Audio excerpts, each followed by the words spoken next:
जिस तरीके से मंडी का मामला चल रहा है उससे बेहतर है कि कोरोना से बचने के लिए इंसान छोटी छोटी ये जो मंडियाँ लगाई गई हैं इनसे माल उठाएं। जिस तरीके से पार्ट 1 में हमने दिखाया कि हम सपूरा से होते हुए और इस रास्ते पे आए अब्दुल्ला शाह गाजी कोट।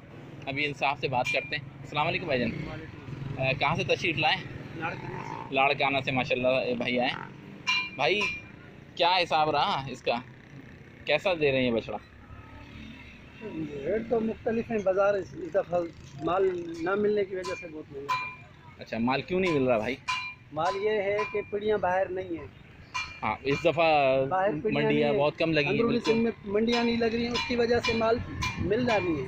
अच्छा। मंडियों में नहीं आ रहा, इसकी वजह से माल महंगा मिल रहा है। जो मिल रहा है महंगा मिल रहा है, 10,000 रुपये महंगा मिल रहा है। अल्लाह अकबर। तो अच्छा भाई, ये सफ़ेद जानवर का क्या दे रहे हैं बछड़े का? ये वाला ये 75,000। 75,000। और बाकी कम वाला जानवर कौन सा है आपके पास? कम वाला तकरीबन कम से कम जो है ना 60 से 65 का।